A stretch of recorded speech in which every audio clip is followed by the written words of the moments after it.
All right. Perfect. So, honestly, I don't want to take time from your presentation, Daryl, because I see that is huge, many complex topics. And so practically, I came in touch with Daryl thanks to a common friend that is part of La Via Campesina, really a global network of peasants. And Daryl is an activist of the peasant organization PARAGOS and the National Coalition of Rural Women of the Philippines, the PKKK. And so we are really happy to have you here now and to discover a bit of your work and yes, your fights. So thank you very much, Daryl, for your availability, your time, also the article, the interview we made with Salto Bozen. And yeah, the floor is yours. Thank you. Thank you, Viola, and good day to everyone. Good morning to you there, and good evening here from the Philippines. I'm really thankful for this opportunity to share our struggles, our context here in Southeast Asia and in the Philippines in particular. So personally, I've been with the civil society organization with the social movement for the past 3 decades. Soon after I graduated from college, I joined the social movement from the human rights to the peasant movement and now specifically to the women's movements. So let me share my slide, my presentation. So there it is. Paragos Pilipinas. Paragos is an activist organization with membership from the peasant sector. Our in Filipino, it means pagkakaisa para sa agrariang reforma at kaunlaran sa kanayunan. So unity toward effective agrarian reform and rural development. Its core beliefs include agrarian reform or agrarian justice, food sovereignty, seed sovereignty as included in the food sovereignty larger framework, agroecology, gender equality and women empowerment, and climate justice, as well as human rights and movement building. But as a literal translation, Paragos means it's a mode of transportation. If you can see there in the photo, it is being used to transport agricultural products, agricultural inputs. But here you can see that children are playfully playing with the Paragos contraptment. So we can also say that for us, Paragos, the reason why we believe in these principles and these advocacies is that we wanted to really bring forward a better future for our children. And Paragos was founded by Kajimi Tadeo. I would like to honor him today as well. He's known for being a critical person in the peasant movement, especially soon after the dictatorship of Marcos in the 1980s when we had a people's revolution and we wanted to establish or institutionalize changes in our new constitution in 1987. Kajimi was part of the Constitutional Commission, but he was the one also, along with the peasant groups, who pushed for agrarian reform as a social justice program in our constitution now. So we can say that he was also very instrumental in institutionalizing and putting forward agrarian reform as a policy. So unfortunately, Kajimi passed on 2 years ago. And Paragos is part of a bigger coalition, which is the National Rural Women Coalition or the Pambansang Coalition ng mga kababaihan sa kanayunan, PKKK. So Paragos was one of the conveners as well.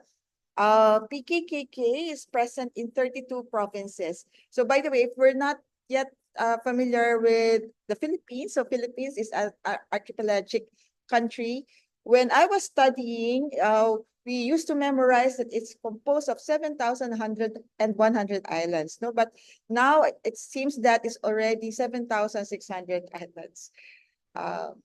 And in these provinces or in these islands, we're present in 32 provinces and with 326 organizations being represented by women fishers, farmers, women indigenous communities, and rural workers. Oh, do remind me if I'm speaking too fast or it's okay? I think it's perfect. All right, thank you. Thank you.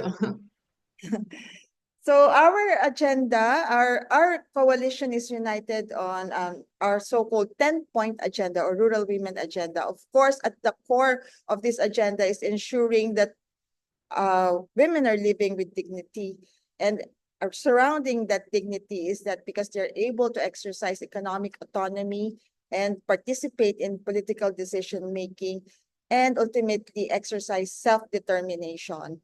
So the agenda focuses on these three categories. So for the economic autonomy, we um, we call on government or the state to be really responsible for the implementation of agrarian reform and respecting the ancestral domain of indigenous communities and respecting the coastal resources, where we really hope that the women have equal access and control over these resources. For self-determination, it is very important that we also recognize the access to basic services and just working conditions. This includes as well access to clean water, access to nutritious food, and other social services necessary for surviving with dignity. For political decision making, included here is our fifth agenda on having access as well, but this time not just to basic services, but to productive services that are gender responsive. And representation and participation in decision-making bodies. Here we have the Magna Carta of Women, wherein there's a quota system of at least 30%, 30 to 40% of decision-making bodies at the local levels should be composed of women. And the seventh agenda is on reproductive health and violence against women. We will be discussing this much more later when we look at the context of women here in the Philippines. But for us, it is really very important to look at sexual and reproductive health and rights. For the longest time, we pushed for the reproductive health law here in the Philippines. And after 12 years that it was lobbied in our House of Congress, House of Representatives, after it was enacted, it was then opposed again by mostly by religious groups, like the Catholic groups here. And that's why it was suspended for 2 years more at the Supreme Court until it was fully implemented 2 years after. So that provides a context on how the right to self-determination is also very much contested here in our country.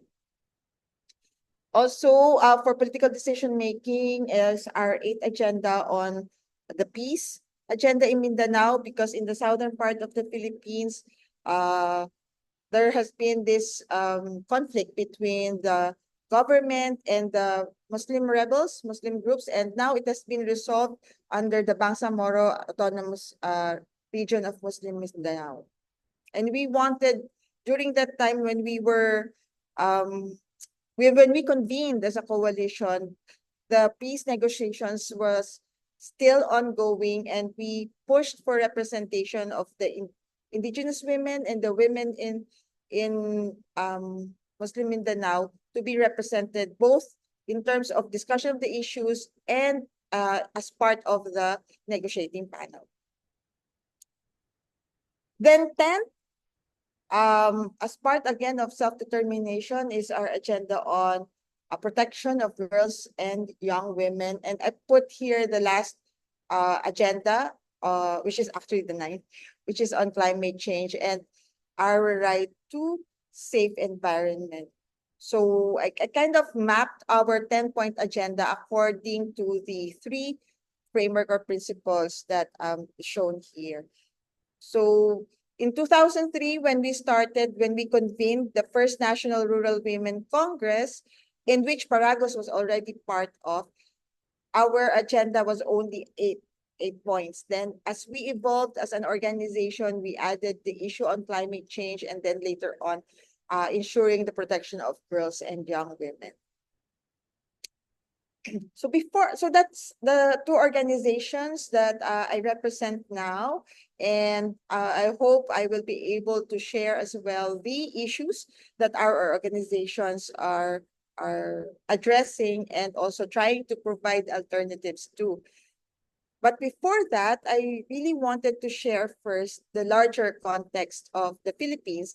Apart from having 7,100 to 600 islands, I'd like to share as well the issue on poverty, the climate change impacts in general, and the gender situation. So first, in terms of economy, we have been really struggling with the increase or the inflation to 44.4% in this year alone. And our peso dollar exchange shows that our peso is really going weaker by the day. It is $1 to 57 pesos. Yeah. To euro, I think it's a little bit less, no? Okay, given that as a context that we have rising inflation, actually, long before this, we have this law on institutionalizing social reform and poverty alleviation. It is known for poverty alleviation or social reform agenda in the Philippines. In the light of the industrialization programs of government, especially in the beginning of 2000, this law intended to provide a social conscience to the development programs.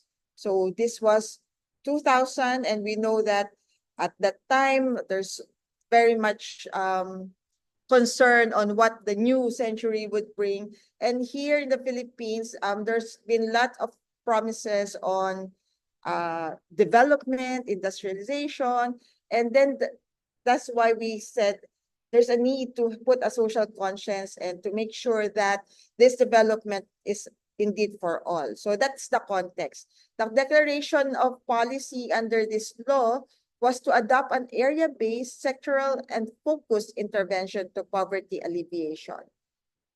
And secondly, to pursue asset reform or redistribution of productive economic resources to the basic sectors. So I'd like to remind you again what I mentioned earlier on how Kajimi pushed for the inclusion of agrarian reform as a core social justice program in our constitution. So this actually aligns with that there's a need to ensure that there's asset reform or there's redistribution of productive economic resources if we wanted to alleviate poverty and if we wanted to bring about social justice. So the social reform agenda is a multidimensional approach. It looks at the social dimension, it looks at the economic dimension, it looks at the ecological dimension, and it looks at the governance dimension. So we are expecting, therefore, that for any actions related to addressing poverty, it should be in this holistic way or holistic approach. That it's not just about health, and it's not just about food and education, but there should be also access to income in a sustainable way, and that this access to income should not in any way be ecologically destructive. And in this process, the basic sectors are involved in terms of governance. So this is the general promise of this law. So what is the situation now? Maybe this is too much in terms of figures, so I'll break it down for you. This is just about the poverty statistics that we have and the poverty threshold now. For each Filipino family of 5 is 13,873. So I tried to compute this around 218 euro or 243 US dollars per month in order to meet basic food and non-food needs. So with this as a threshold, statistics show that 15.5% of Filipinos are below this threshold. 17 million were poor, 2.9 or close to 3 million families are poor. So this is what the official statistics is saying. But here, from an alternative statistical account system provided by our friends from Ebon and also from PhilRights, we can see that with the threshold of 218 euro, this would not guarantee the Filipino family a decent living wage. Meaning, if we factor in all the other needs of the family, ranging from food expenses, house rentals, water, electricity, transportation, communication, education, and all other specific needs, one family would require 419 euro at least per month, or 26,261. This is almost half of what the government is saying as a threshold. So meaning to say, even if you're above the threshold, but you're below this amount, then you might as well be called a family living in poverty as well. And if we look at the incidence of poverty among the basic sectors, here we can say that if we look at the green bar is referring to the 2015. In 2015, we can say that the farmers or the peasants are the poorest among the basic sectors, followed by the fisher folk, followed by rural residents, followed by children, and then followed by self-employed and unpaid family workers. Almost the trend is still the same until now for 2021, except that the fisher folks now are much poorer compared to the farmers. But still, we can see the same trend that almost those who are living in poverty are those living in the rural areas, or depending on fishing and farming. So this is the statistics again. So, and again, if we factor in where are the women, because here, if you look at the graph, the women are on the 6th rank. But even if we consider that, of course, there are women fisherfolk, there are women farmers, there are girls among the children, and there are women rural residents, and self-employed and unpaid family workers are almost always women. So we can say that the women are also very much affected by poverty across the sectors. So we have seen who are the poor in terms of basic sectors. Now it's time to look at who are the rich people in the Philippines. According to the 2024 Forbes Filipino billionaires, I'll summarize it for you. I've taken a look at the names, and then there are 6 people there, 6 billionaires, sharing the same surnames of C. 3 billionaires sharing the same surnames of Tan, and 2 billionaires sharing the same surname of Ko. So meaning they're all related. They're part of the family. They are part of the few 50 families who own the rich resources and the bigger chunk of the Philippines income. But the top billionaire here is Manny Villar. He ran for president once, but he lost. But his wife is a member of the Senate, and actually his wife is leading Senator Cynthia Villar is chair of the Committee on Agriculture and Environment.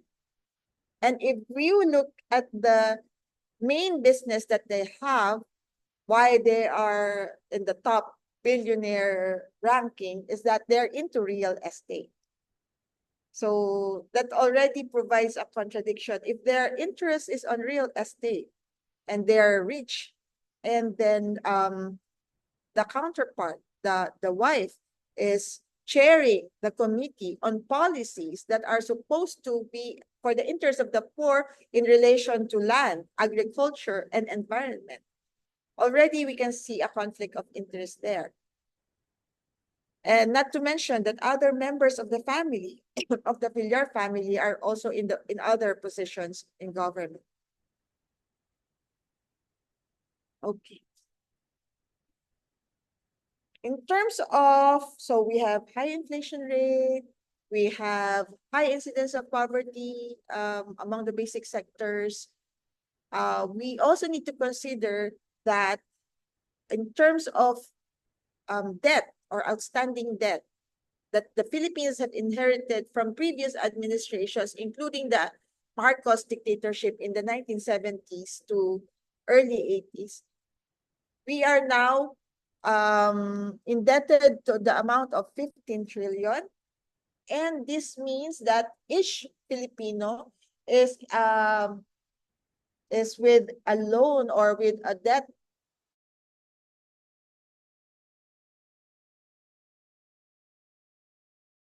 would be 8,549 euros. So even a newborn here in the Philippines would have already that amount of debt if we distribute the amount of outstanding debt that the government has. And what is the implication of this debt? Of course, when we look at debt repayments or the government budget, 11% of our budget is being allocated to debt service. Constitutionally, it says that the biggest chunk of the budget should go to education. So here we can say that yes, 13% goes to education, but next to it, 11% goes to debt services. So debt servicing already takes away the budget that is very much important to be allocated to other services if we wanted to address poverty. Here we can see again, look at the DA. DA means the Department of Agriculture. We have only 1.9% of the budget. And for the Department of Agrarian Reform, DAR, we only have 0.2%. So it's no wonder that the sectors belonging to agriculture and fisheries are the poorest, because they also get the least amount of budget from the government in terms of services. Okay, so that's for the government and that's for the economy. Now we look at the context of the climate. The number of typhoons that hit the Philippines for the past, from the period of 2010 to 2018, this reckoning is very significant because during this time, we have had 163 typhoons, 28 of which are category 5 and 29 of which are category 4. So if we recall the Typhoon Haiyan, which is considered the strongest in history, and it has killed, according to government, it has killed 6,000 people, but there could be more than that because not all have been accounted for. It's some sources say it's around 10,000. So really, we are suffering the brunt, or we are suffering the negative impacts of disasters that cannot be detached from the issue of climate change. For this year, 2024, these are the expected typhoons that would come, and it's already November, but we're only here from just last 2 weeks. We've been devastated by Christine and Leon as the typhoon names, as the local typhoon names, and it has hit even my province. Here in the lower picture, there's a landslide, and we can consider that some of these experiences are really new to some of the communities because in my 49 years of living in my province in Lipa City, we have not experienced this before, but now we have been experiencing flooding, and our place is really high. So these are really unprecedented impacts of climate change in our country. And if we look at the cost, The estimated loss from climate change has been 71 billion annually. And of the total estimated loss, 45 billion covers losses from increased malnutrition due to production and higher food prices, 26 billion in economic losses. But if we look here, another difficult to read graph, but just to guide you, these are the CO2 emissions. No, if we look at the trend, I think this has not changed much. If we look at the trend, of course, the highest contributor to CO2 emissions or greenhouse gas emissions is United States. And if we look at the Philippines, we're just down here or even below the world average of CO2 emissions. Just to put it out there that while we're suffering this much, we are not contributing that much to global warming. Impacts of rainfall and typhoons is estimated to be 2.2% loss from our gross domestic product to up to 2.2% by 2100 due to extreme weather events. So based on the study of Philippine Statistics Agency, total damages caused by these typhoons within the 10-year period up to 2015 is already a staggering 374 billion or 21.6 times the 2018 GDP value. And in terms of number of people to be affected by global warming or by climate change, it's estimated to be 74 million by flooding and sea level rise alone as one of the impacts of climate change. But being an archipelagic country, this is really expected that 60% of the population will be affected, and that many parts of the cities around Manila Bay are suffering from inundation, and some are expected to be even wiped out from the map soon. So with this as a context, how are the women in terms of women and poverty? So in 5 years ago, the Philippine NGOs or the civil society organizations contributed to the reporting on the Beijing Platform for Action. So Beijing Platform for Action was one of the unities that we have that many countries have had in terms of assessing the situation of women in relation to 12 categories or 12 criteria, one of which is poverty. So in terms of poverty, the CSOs have analyzed that the impact on women can be determined in terms of their employment conditions, in terms of social protection, in terms of the policies and pronouncements of government, in terms of the type of leadership that government has, and of course, in terms of climate change and disasters. So just to focus on some of the data that we have looked at, it says here that one of the gender issues is that there's low labor participation of women in the Philippines. And in 2021, it was at 39%. And even to this day, it is just around 50%. This is really very, we can say it is a curious data in relation to the educational attainment of our women here in the Philippines, because women here are much more educated compared to the men, and in terms of literacy rates and the number of years that they have completed in school, women are more educated than the men. And yet, in terms of labor force participation, it is really still low. When they do get employed, the number of women in high-risk jobs is higher compared to the men. For example, we have women migrant workers, although it has decreased from it has increased 1.9 to 1. Decreased 1.9 to 1.23 million in 2021. Still, we can say that labor migration remains feminized, and at the same time, it is exposing the women to higher risk, especially when they get into relations like they're being trafficked or they are not being registered formally in the receiving countries because uh, of some requirements that they're not able to meet. So that puts them in high risk. In a self-report survey of the women also, 47.8% of the women reported that they keep on losing their jobs. And women's participation in agriculture also declined from 20 to 14% from 2014 to 2018. So this is still the same trend. Now, when we are looking at, we're also still going to report for the Beijing Platform for Action this year, and we are still seeing the same trend as we have reported 5 years ago.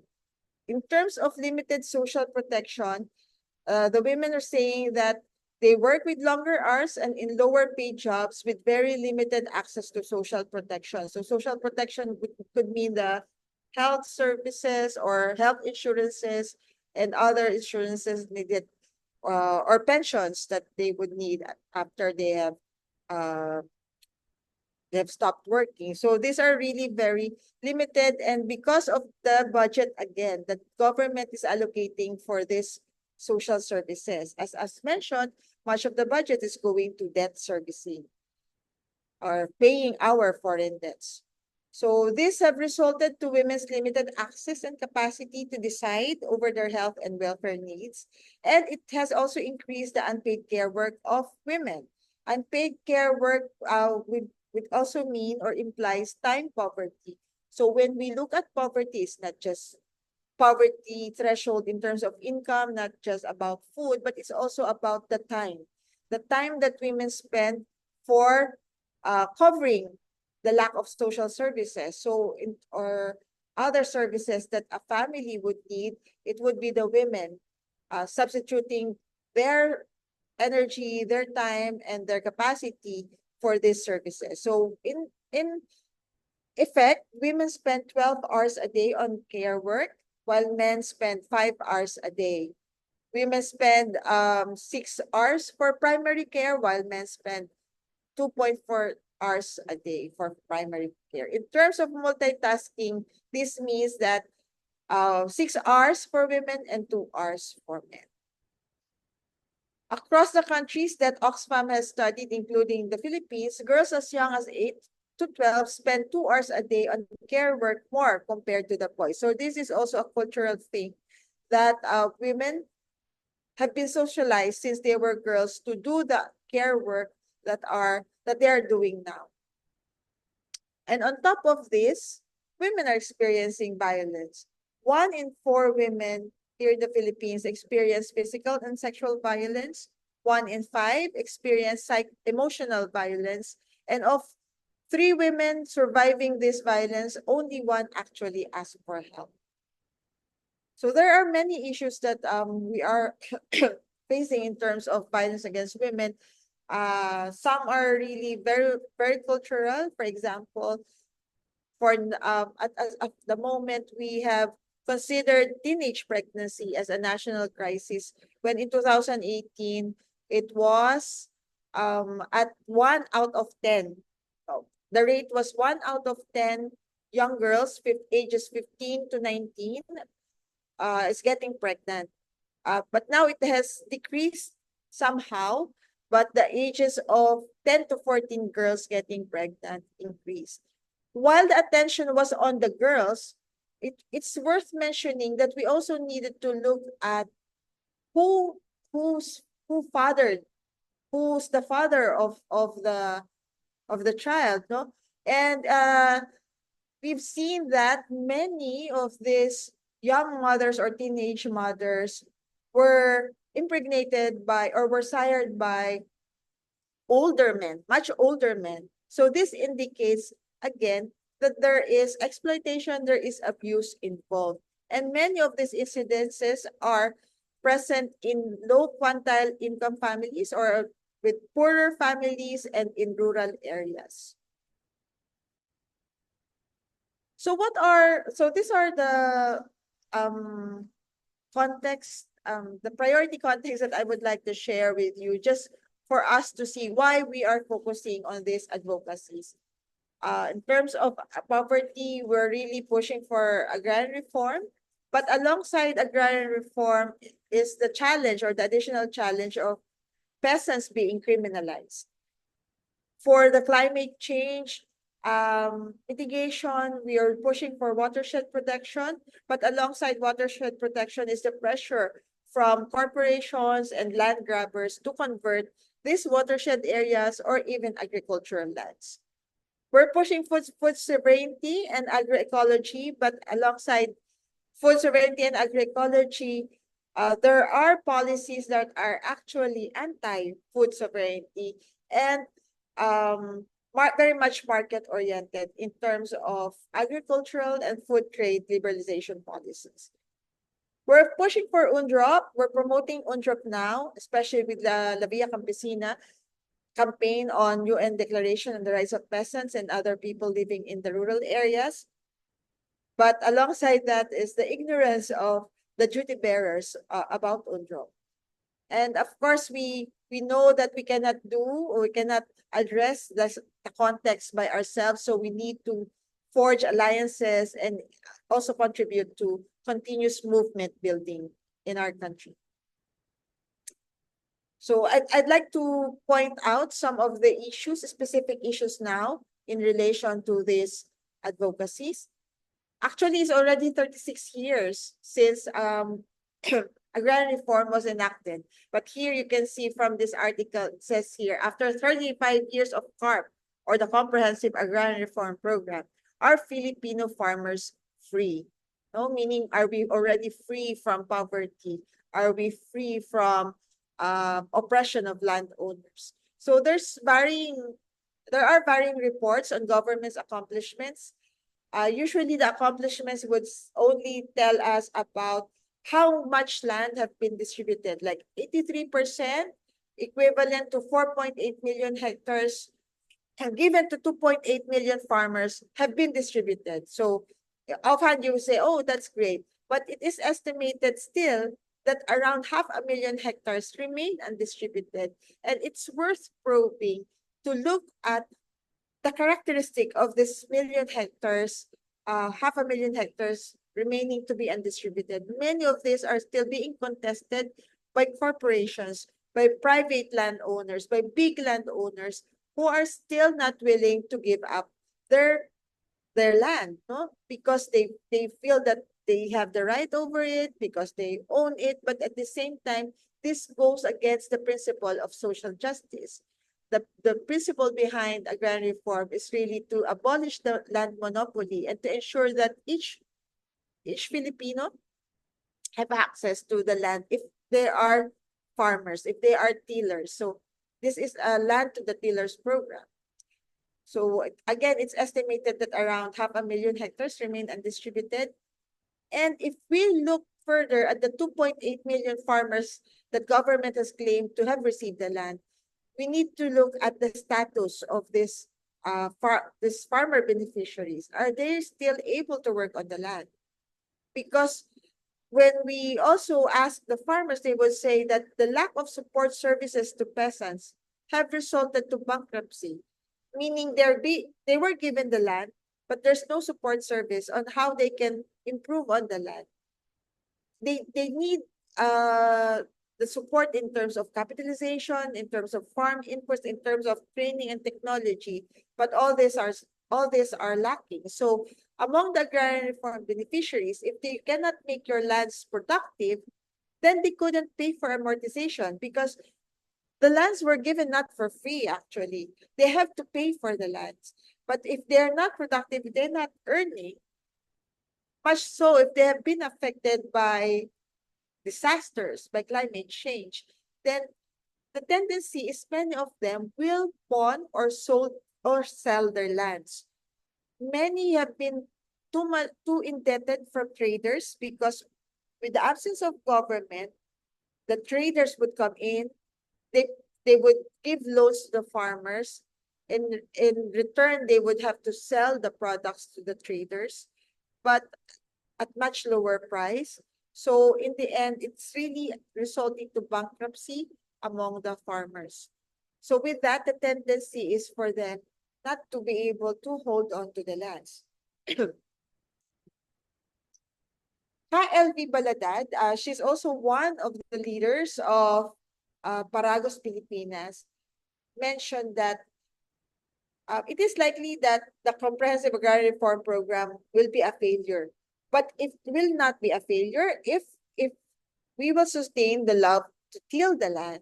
And sustaining the love to till the land, meaning you treat the land more very important as, as as something that is really precious, but not precious to treat it as a commodity. So it is precious because of its contribution to ensuring food, to ensuring or providing for the family, but it is not a commodity because it is a source of life for everyone.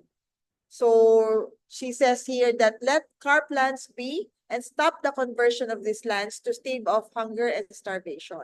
Because the tendency, apart from farmers losing the land, is that the environment is treating the land as commodity, and that it would be more favorable if you just sell the land and get money out of it.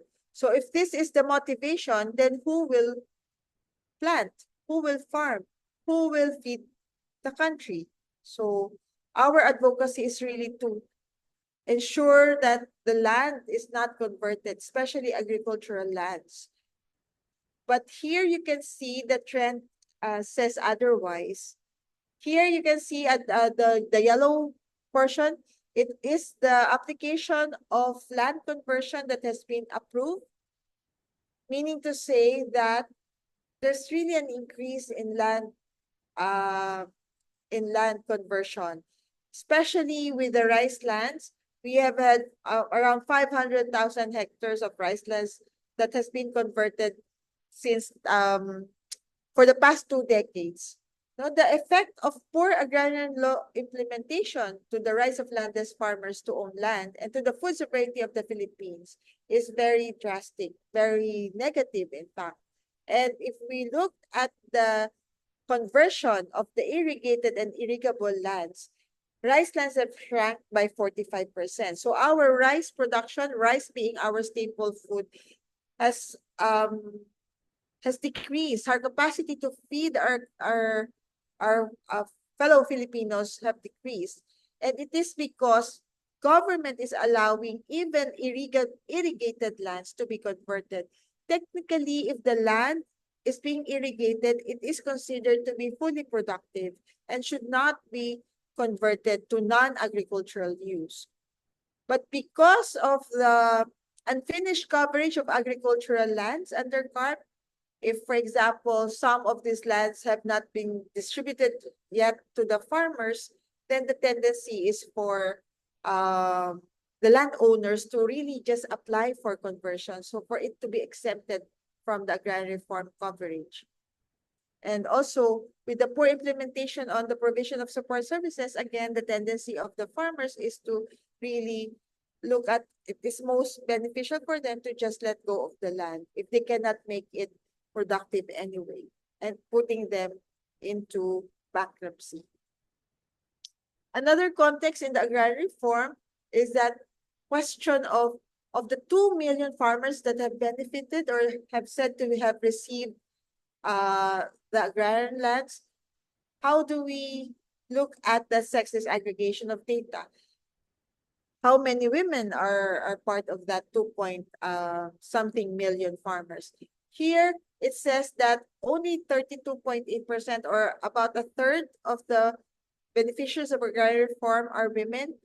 Well, it can be attributed to the policies of government. It's only very recent amendment to the law that there's gender equality in terms of treating men and women as agrarian reform beneficiaries. So for the longest time, when we look at farmers, the tendency is only to treat them as the male members of the household.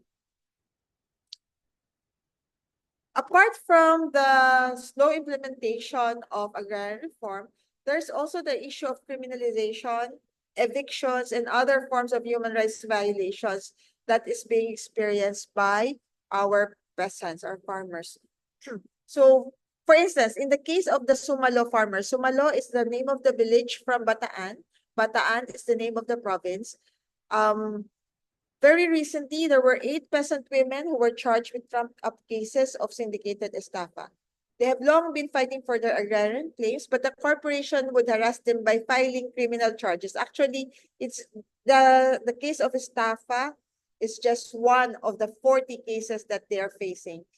The tendency for corporations to really discourage the peasants from fighting for the lands is to uh, what we call this is to provide strategic lawsuits that would prevent them from participating in any way for their land claims. So if they're focused on the criminal charges, they would be stepping back from the land rights claims or the land struggles that they have. So that is the way of distracting the farmers from their claiming of the land. So just this morning, actually, the 8 peasant women attended the press con. We were also part of that press con. 2 of them have been imprisoned for 2 months before their case got dismissed. But today, 6 of the women are presenting themselves to the authorities in order to prove themselves not guilty. But in doing so, this means that they're expected to stay in jail, even though their case has already been dismissed, so that they can just either post bail or really wait it out for the courts to say that they are not guilty. So the Sumaklo case is just one of the many examples of human rights violations against the farmers. So here we have, as I mentioned, there are 40 criminal and civil cases filed against the farmers of Sumalo, Bataan. There are cases of qualified theft filed against farmers from the Quezon provinces. Also cases of carnapping and kidnapping so these are all trumped up cases. Qualified theft, they would file it against peasants who were merely harvesting from the coconut trees that they themselves planted. So these are meant to really harass the farmers and discourage them from fighting for the lands. So there would be other cases as well, like illegal confiscation of their harvest or also evictions. They would be evicted forcibly from their houses, saying, "Oh, you don't have the right to live here because you don't have the right yet to the land." That is that is being contested by the landowners. Other human rights violations, these are really escalated situations when it would result to killings of peasants and red tagging. So these are just numbers of farmers, unfortunately, who were killed, and they're mostly leaders of their organizations. Some of them were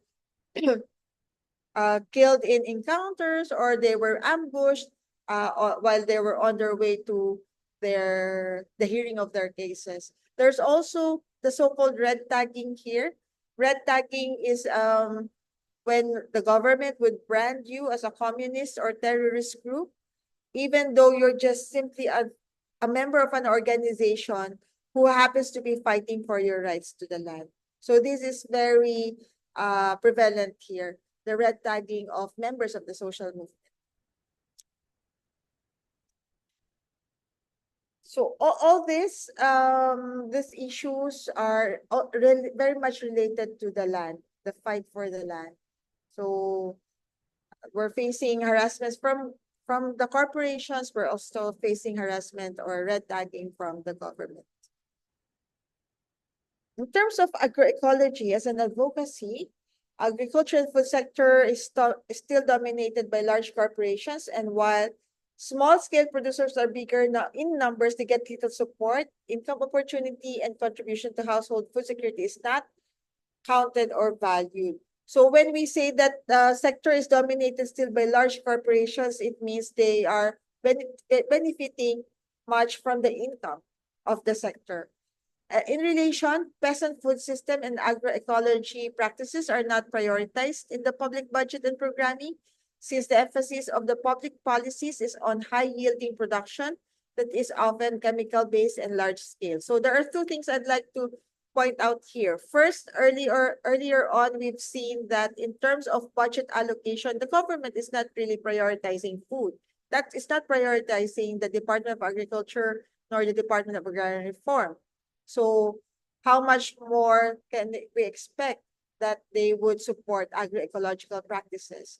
And the second point is, because the framework is on food security, when we say food security, it's about providing food, ensuring food to all Filipinos at all times, but regardless of where the food is coming from. Whereas when we say food sovereignty, it is about ensuring that the country can provide for its own population, ensuring that the Filipinos have access to food at all times by having access to locally produced food. So, but the orientation or the larger framework being proposed by the government is on food security. Another point is that on land grabbing and extractive industries, they have intensified, which further slowed down the implementation of agrarian reform and other agroecological practices and put the lives and livelihoods of peasants in peril. So this one is about the food sovereignty. As I mentioned, that the larger framework being subscribed to by government is food security. And this is evident from the agricultural trade policies of government. Actually, it started with the membership of government to WTO, the World Trade Organization, and when it agreed to the General Agreement of Tariffs and Trade, Agreement on Agriculture, the GATT-AOA. And since that time, we have liberalized all sectors. And the last sector that we have liberalized is the rice sector. And in 2019, it finally opened the rice sector to tariffs. And then we called it the rice tarification law. And it has actually affected the peasants very negatively. Overall, the increasing dependence on food importation as a food security measure does not encourage local production. Food inflation has driven poverty to unprecedented depths. Self-rated poverty and hunger is high in the Philippines, again referring to the data the government itself has shown that the poor sectors are the farmers and the fisher folk. But if we ask the farmers and fisher folk themselves, actually, the self-rating in terms of poverty and hunger is higher than what government is saying. So Philippines as a top rice importer have increasingly depended on importation to secure the country's food. So this is really very ironical for us as an agricultural country with rice as our main produce. We are also the top rice importer in the world. So given the climate crisis and unfair trade, members of farming families are often discouraged to work on the land due to losses from unfair trading. There's growing rural poverty. And while there's also emerging energy projects and other development projects, most of these projects still pose threats to sources of food and water. So for example, this Kaliwa Dam, this is actually part of the ancestral domain or of the indigenous communities of the Dumagat in Luzon.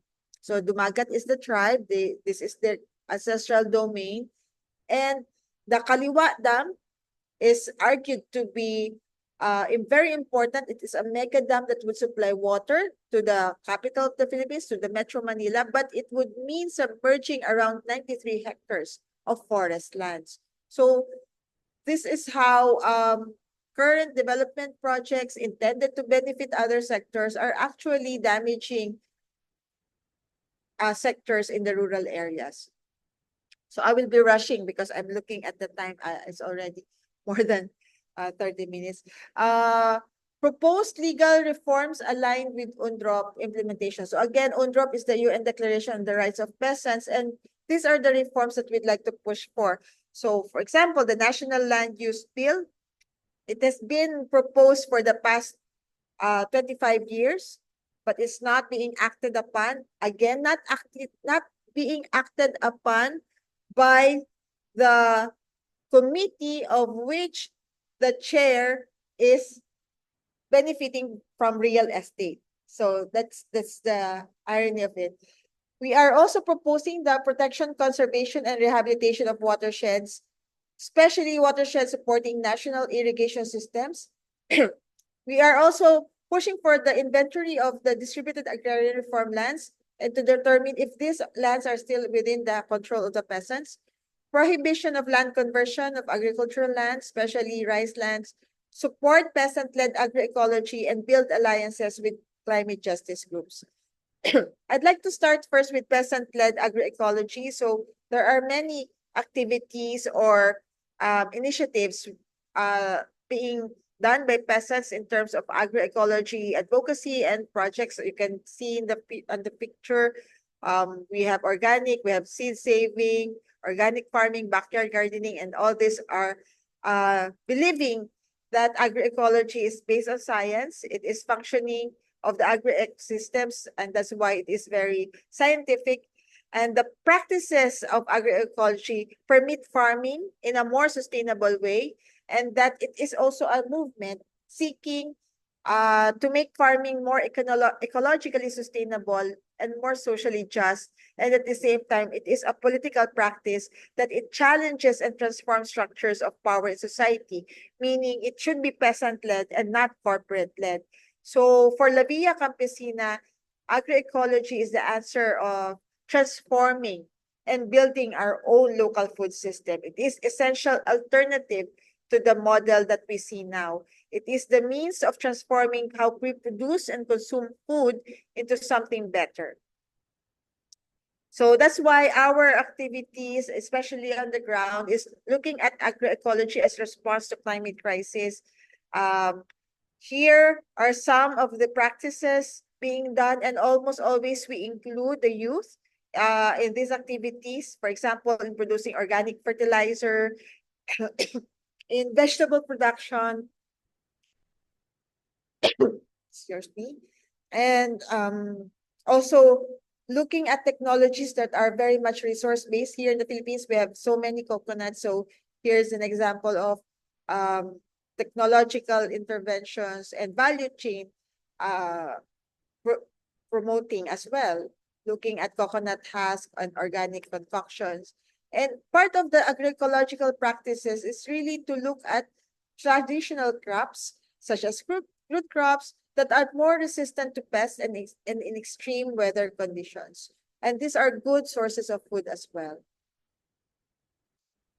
In terms of the watershed protection in support of food sovereignty, as mentioned, we're pushing for the protection and conservation and rehabilitation of watersheds supporting the national irrigation system. So needless to say, if the water supply to the food producing areas are being provided, then it will be more productive and will produce more food. But that means we need to protect the water source. So for instance, here we can do the legislative lobbying at the Congress, but at the same time, we also do local lobbying for protection of specific watershed areas. For example, here in the village of Macabud, we approach the local government for it to look at the possibility of declaring this village as a watershed area. This village is also an agrarian reform beneficiary area. And here we also work with the Provincial Environment Natural Resources Office to also explore the possibilities and to really look at the importance of this watershed area and to ensure that it will not be converted or targeted by corporations that are doing land banking. While we are saying this, it's because here in Macabud, there's a pending application for a from a certain corporation to really use part of the watershed for housing purposes. And we're saying that the watershed should be treated in a very holistic way. We also do capacity building, again, promoting the UNDROP and translating it to local language and conducting or mainstreaming the UNDROP when we do the agrarian reform and food sovereignty sessions. Here's an example of how we have translated it in a more popular way for the peasants to really digest it better. We also do solidarity with other movements. So for instance, here during the International Women's Day, we can see that the larger women's movements also bring forth in the agenda of the women food sovereignty, um, opposing land conversion, opposing trade liberalization policies, and again, ensuring that women have right to the land as part of their cause. We also do activities or mobilizations during the Rural Women's Day, the World Food Day, and here we use this as an opportunity to raise issues again, opposition against rice trade liberalization, and other anti-poor, anti-farmer policies. Alongside that call, we of course wanted to have increased recognition of the peasant women's work and contribution. In 2021, this is the rate of registration of women as peasant, as fisher folk, as farm workers, as agricultural youth workers. You can see that still it is being male dominated, but over time, it has improved.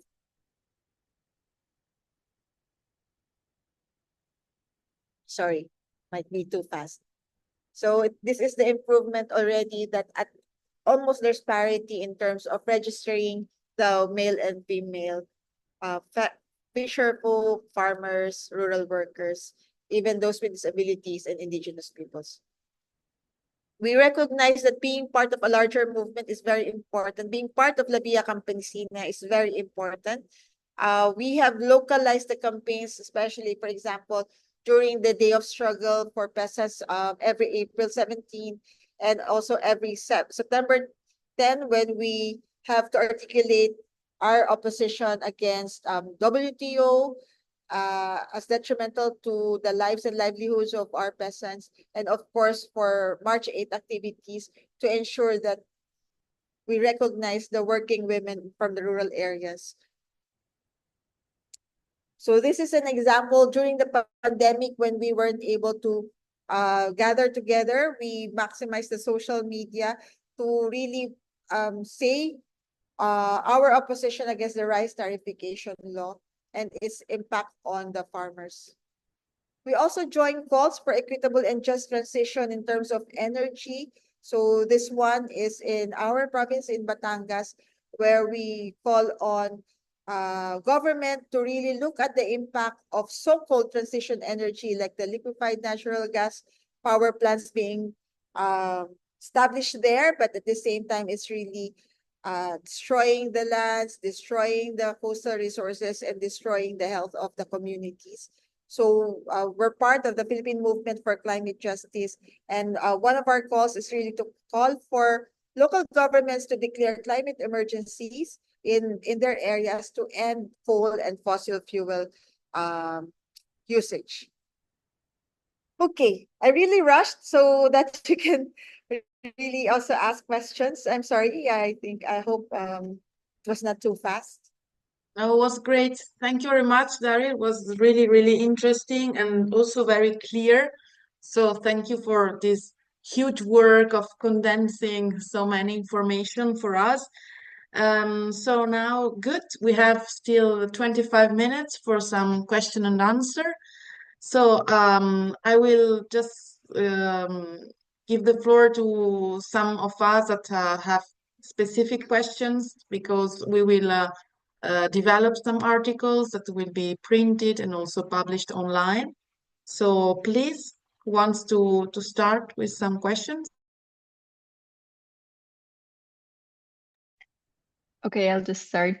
I have a question regarding the debt that the Philippines have as a country, because I was wondering where the debt goes to. Like, are you indebted to the World Bank? Are you indebted to other foreign countries? I don't know, Italy is indebted to its own citizens, for example. It's also possible. So I was just wondering, also because I know the World Bank has this program, or had this program at least, for like heavily indebted poor countries to alleviate the debt.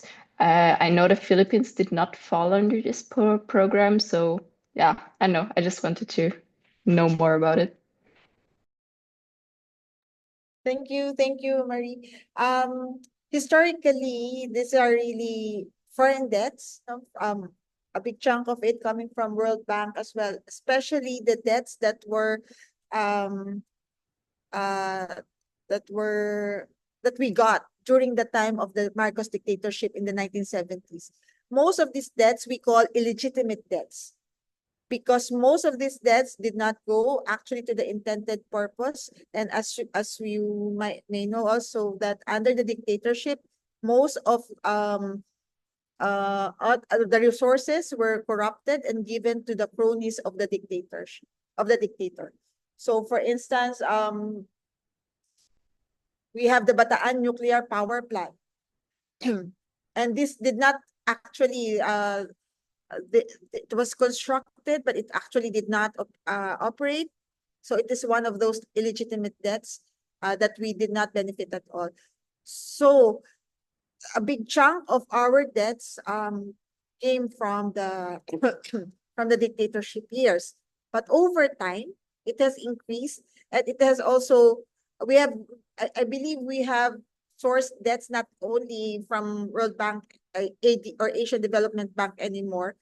Increasingly, we're getting loans from China as well. I think other countries, again, very, very questionable in most cases, because we do not feel, no, as a citizen, as citizens, we do not feel if these are really benefiting us. Some of these debts are going to development projects that are actually oppressing us. I hope I answered the question. Yeah, I think it's a bit a part of a wider strategy from China, right? Like to make other countries dependent on them. So you're feeling the impact already.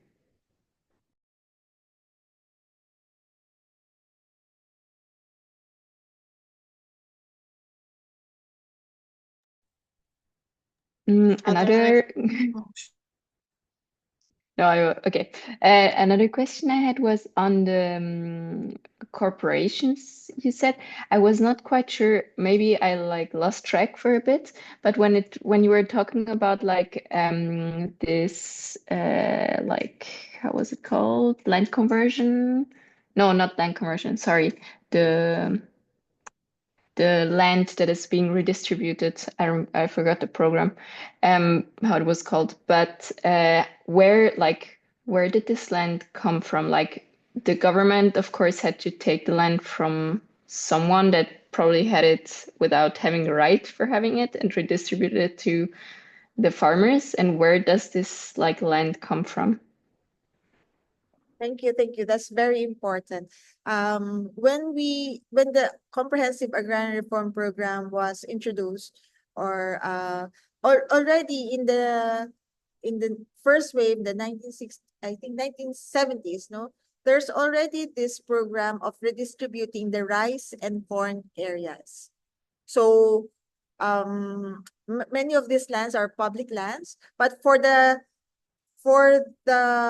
comprehensive agrarian reform program, the intention really is to break land monopoly. So those with big lands, those it can be private families or private owners, also can also be corporations. If they have lands more than 3 hectares, above 3 hectares, they can be subjected to the program. So, but there could be what we call retention limit. Like for example, if you have this much land, you can also allocate land for your heirs or for your children who are also tilling the land. So you can have 3 hectares at least, or 5 hectares retention limit. But you will be compensated for the lands that will be covered by the program. And the lands to be distributed, to be redistributed, should also not exceed 3 hectares. So the idea is to democratize land ownership. So that's that's the idea. So that's the lands can be coming from the big landowners or the private landowners, families who have haciendas, or what we call really big family owned lands. Those will be covered and redistributed. In some cases, the lands are owned by corporations. So one example that I gave was the one in Bataan. So this is around 200 hectares owned by the River Forest Development Corporation. But if you look at the structure of the corporation, it's really belonging to one family as well. So that's why the farmers are really fighting for their access to the land. They have once been declared by government as agrarian reform beneficiary, but that's the thing. Even if at one point you've been declared as an agrarian reform beneficiary, it can be contested in court. There would be several appeals, and that really bears on the capacity of the farmers, because farmers cannot afford legal fees. Sometimes they do not also fully understand the process, and the corporations capitalize on these weaknesses so that they can manipulate the law in their favor.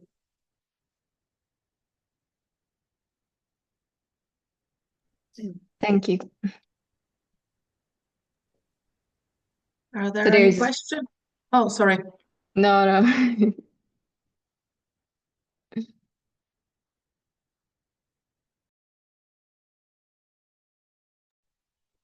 Ask also the other girls, Carola, so the one that will write articles on this topic, but for sure also Silvia, if you have any other questions.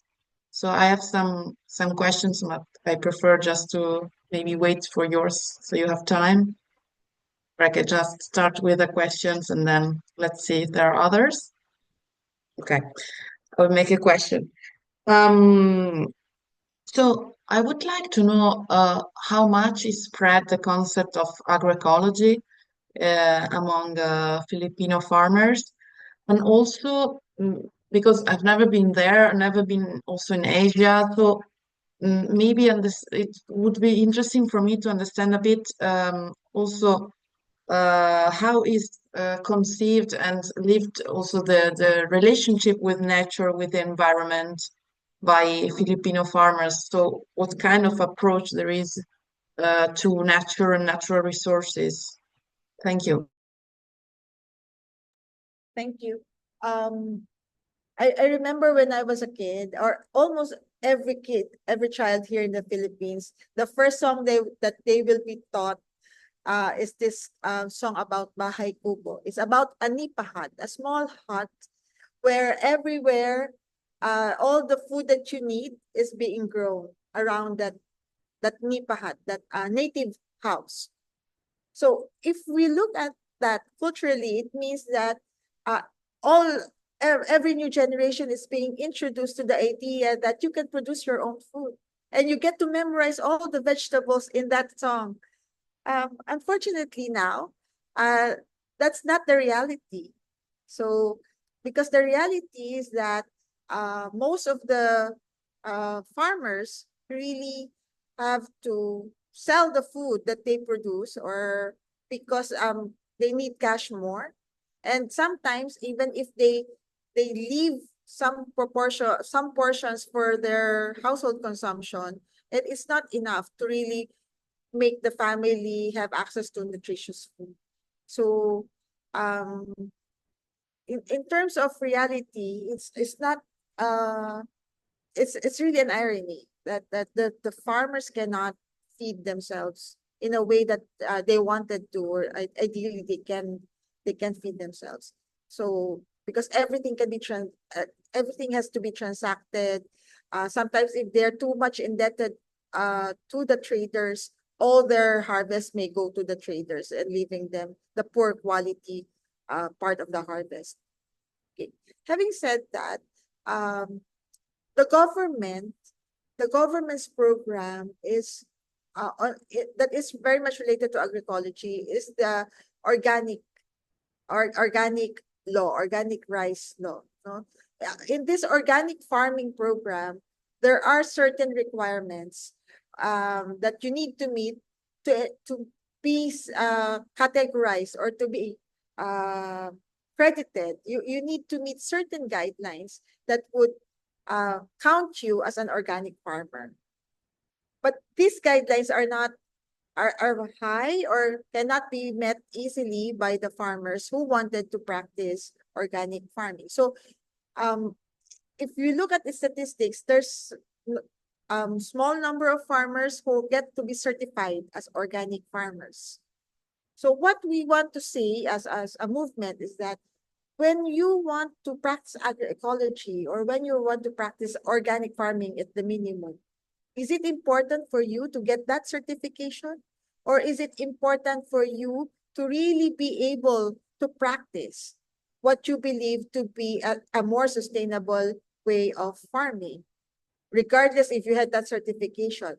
If you want to have access to seeds, do you need to have that certification from government, or do you just need to know that another farmer certified or attest to the viability of that seed? So agroecology is also about ensuring or really nurturing a farmer to farmer relationship. And it's not so much a farmer-state relationship. While we want the state to support the farmers, we also want the state to support the farmer-to-farmer relationship and not too much hung up on systems, certification guidelines that are actually not really encouraging sustainable ways of farming. Sometimes it only discourages because instead of trying to meet all these guidelines, you just get tired. You just get tired. Oh, we cannot meet those guidelines, so we just do our own way. So there's really many contradictions in terms of policies and in terms of practices and in terms of culture. Because in terms of culture, I really believe that the Filipino culture is supporting or looking at an ideal situation where the farmers or the rural households can feed their families. You can see this in their everyday songs, in their everyday expressions maybe, and some indigenous communities, they have rituals about this, but at the same time, they do not have the full access or to the means of production that would enable them to really exercise what the culture see as ideal. So in terms of relationship to nature, I think it's also pretty much the same, that we are a nature-loving country because we're surrounded by waters. We have very, very good sceneries, very, very good forests, mountains. But at the same time, the government allows the destruction of these resources. And that's why it's important to look at how governance works as well, because another contradiction is if you have a development project that would affect negatively the environment, you have to follow the environmental impact assessment system, wherein people affected by that project should be consulted and should be participating. But again, the same system is being disregarded or not being followed through by government. I've seen situations where development projects have already been launched by the higher ups, by bigger officials, by the known officials. But at the same time, we know that the environmental impact assessment system or process has not yet been completed. We have attended hearings when we say that, for example, this power plant cannot you cannot just go on with the operations of that power plant because of some jurisdictional issues that you have not consulted the communities. And during the pandemic, this worsened the situation because there's no face-to-face consultations, and sometimes the consultations would be done online where the people do not have access to online processes. And one time we attended this consultation, this so-called assessment process. And when we started to say we oppose the project, we were literally muted. In Zoom, the host can mute you. So we were not even able to express our opposition. So yeah, so there are limitations. There are supposed to be opportunities for people's participation in these aspects, but there are limitations imposed by the implementers, and with the harassments also of activists here, um, it also makes it more difficult.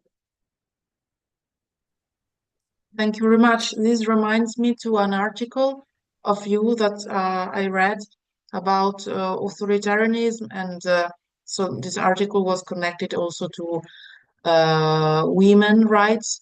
But I would like to say this is our last webinar, the last teaching, so you're the last guest.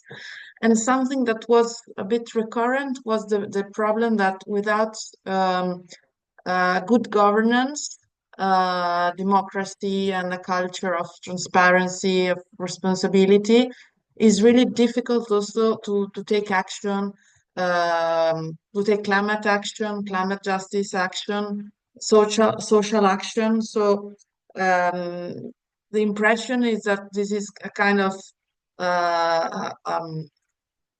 yeah, the basis for then attain some results. So how is it the situation in the Philippines? And also, um, I would like to ask, um, maybe is a bit simple as a question, but for me is interesting.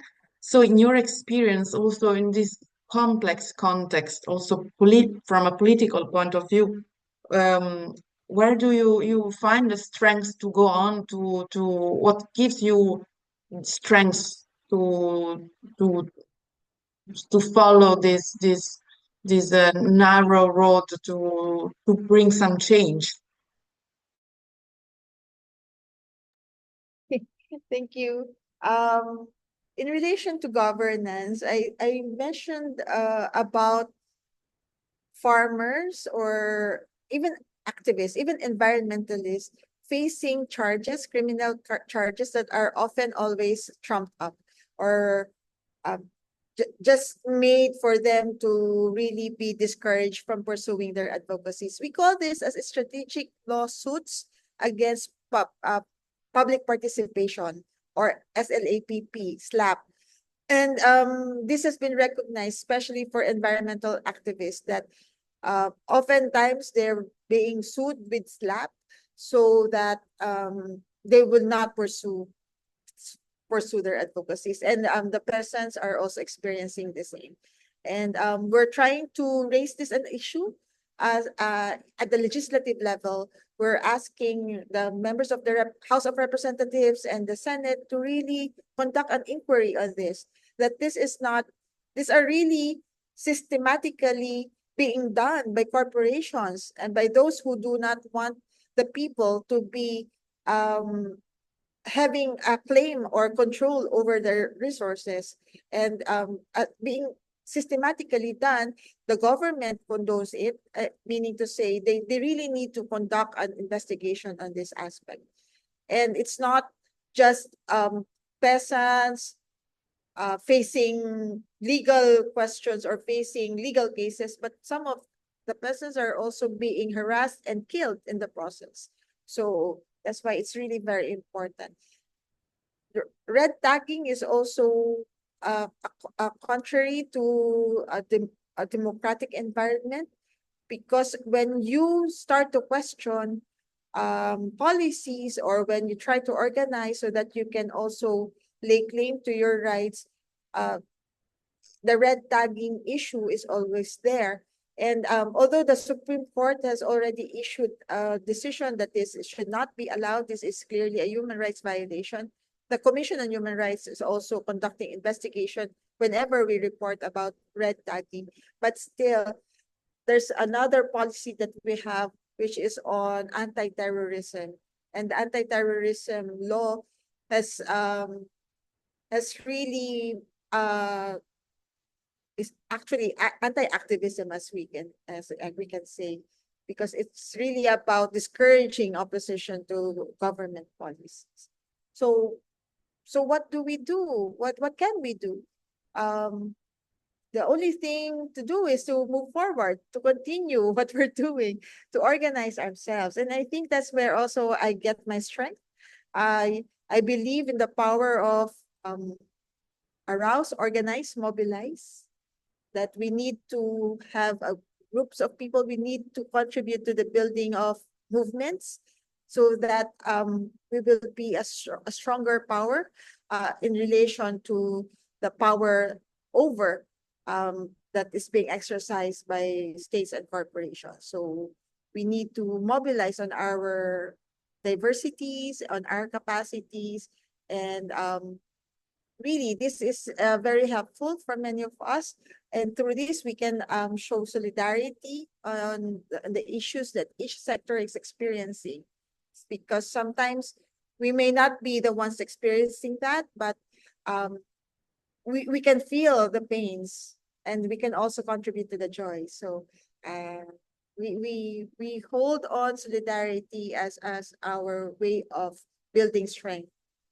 And as we say in La Via Campesina, it's also about globalizing hope. When we have solidarity, when we build on each other's strength and struggles. I think that's it for me. Thank you very much. I ask the others if there are any other questions or comments. Just one last, I was wondering a bit how big you are as an organization. For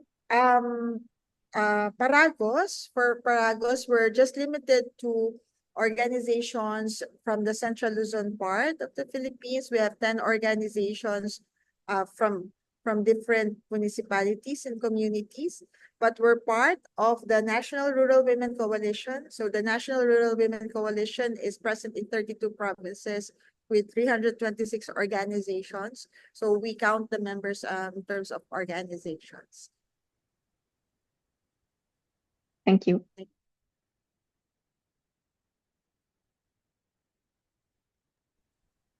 All right. But I have to, sorry. I have to show that the movement in the Philippines is very diverse, very broad. And we're just one of those organizations. And that's why it's really very important for us to build alliances with climate justice movements, with women's movements. We have the World March of Women in the Philippines, of which we also build a close relationship in terms of land rights for women.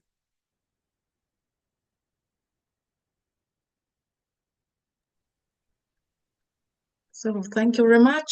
If there are no other questions, I think we can leave you to your night. And yeah, thank you very much. Really was super interesting. If it's okay for you, I will share your slides with the group so we can maybe find more precise data. And yeah, and maybe in case we need some pictures of you or from your context for our articles, maybe I will reach you so we have original materials. Yes, Thank you very much. Yes, thank you. Thank you. Thank you very much. Thank you. Thank you. Bye. Bye-bye. Bye. Bye.